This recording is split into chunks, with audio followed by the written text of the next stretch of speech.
Salut à toi, il y a un truc sur lequel je suis plutôt à cheval en termes de nutrition. Et si tu suis la chaîne depuis un moment, tu dois être au courant. Enfin, pas dans le sens où il faut respecter son quota tous les jours, mais plutôt qu'une bonne alimentation passe en priorité par ça. Et oui, tu l'auras vu au titre, ce sont les calories. Néanmoins, on entend souvent les gourous du fitness, ou les gens qui pensent avoir tout compris sans aucune recherche, dire que les calories n'ont aucun sens. Que certaines calories peuvent être vides et d'autres pleines, au sens où les premières n'apporteraient pas d'énergie, alors que les secondes seraient très bonnes. Qu'en est-il réellement ? Je te propose qu'on s'y attaque.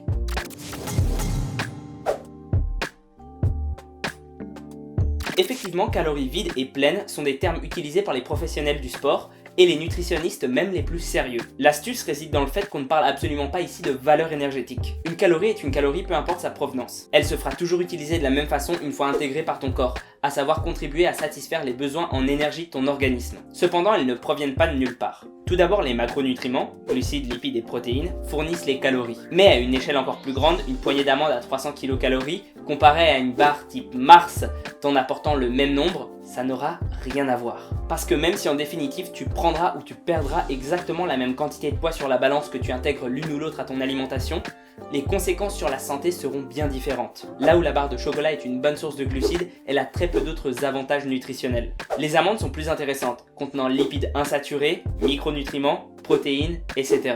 Les calories de la première seront considérées d'un point de vue nutritionnel comme vides, n'apportant rien d'autre que de l'énergie. Alors que pour la seconde, on parlera au contraire de calories pleines. Ceci étant dit, on va passer à la deuxième partie et voir quelques plats et aliments pour comprendre de quoi il en retourne exactement. L'alcool. C'est un macronutriment un peu particulier dans le sens où son absorption dépendrait grandement de la quantité et de la vitesse à laquelle tu l'ingères. Là où un gros repas mettra beaucoup de temps à être digéré mais finira par l'être intégralement, c'est pas la même chose pour l'alcool qui est considéré comme toxique par l'organisme. Il essaye donc de s'en débarrasser. Plus tu en prends, moins la quantité de calories que tu arriveras à en retirer sera importante. Néanmoins, la quasi-totalité des calories contenues dans les boissons alcoolisées est à considérer comme vides, car elles contiennent très peu de micronutriments, qui sont en plus compensés par les effets néfastes de l'alcool. Un hamburger. Tout dépend de ce que tu mets dedans, bien sûr, mais disons un assez classique, avec du pain blanc, du bœuf, du cheddar, des crudités et des sauces. Et bien contrairement à ce qu'on peut penser au premier abord, les calories sont loin d'être totalement vides. Oui, les acides gras saturés ou le sel qu'on peut trouver dans beaucoup de chaînes de restauration, c'est pas le top du top, malgré le fait que plus la recherche avance, moins on a de choses à reprocher aux acides gras saturés. Mais ça contient beaucoup de choses. Déjà, la viande de bœuf est source de beaucoup de nutriments. Sur un plan éthique, sa consommation se discute et elle serait cancérogène consommée en de trop grosses quantités, au même titre que les autres viandes. Mais d'un point de vue nutritionnel, hormis les acides gras saturés, c'est plutôt très bon. Ensuite, le fromage contient aussi des mauvaises graisses, mais il apporte des minéraux, dont le calcium et quelques vitamines.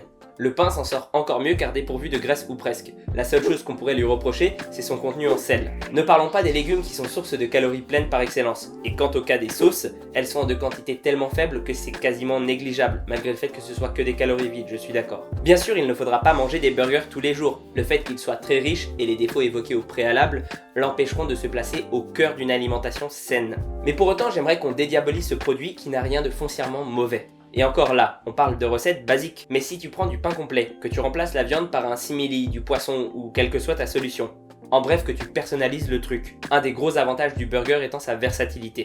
Ça peut devenir un aliment aux calories très pleines. Le riz d'Inde, le plat emblématique des culturistes. Et pourtant, bien que la dinde soit un aliment très riche en protéines et contenant même certains nutriments, allié uniquement à du riz, ça n'est pas suffisant. Surtout si le riz est blanc. Le souci n'est pas tant dans le plat qui est loin d'être mauvais en soi, mais plutôt en faire une base vers laquelle tout le temps revenir. Ça me semble, au minimum, peu recommandé. Sans compter le fait, bien évidemment, que c'est très insipide et qu'à force, ça risque de devenir usant. Voire de rendre quasiment fou en période de déficit calorique, là où le moral est déjà attaqué. On ne parlera pas au sens strict de calories vides, ce serait mentir sur la marchandise. On n'est pas en présence d'un gros bloc de sucre sans aucune valeur nutritionnelle ajoutée. Mais à ne se nourrir que de ça, même avec un peu d'huile d'olive et de brocoli, on n'a pas une alimentation saine et complète. L'idée est donc de façon globale pour éviter les carences et autres soucis de diversifier au maximum ton alimentation. Fruits, légumes, céréales, légumineuses, oléagineux, diverses sources de protéines, etc. En soi, ça n'est pas grave d'avoir 1 ou 2 calories vides dans la journée, voire même dans la semaine. L'essentiel étant que la majorité de ta diète soit constituée de calories pleines. J'espère que ça t'aura appris à relativiser un peu plus quant à tes choix de plats. Et sur ce, prends soin de toi et à la prochaine.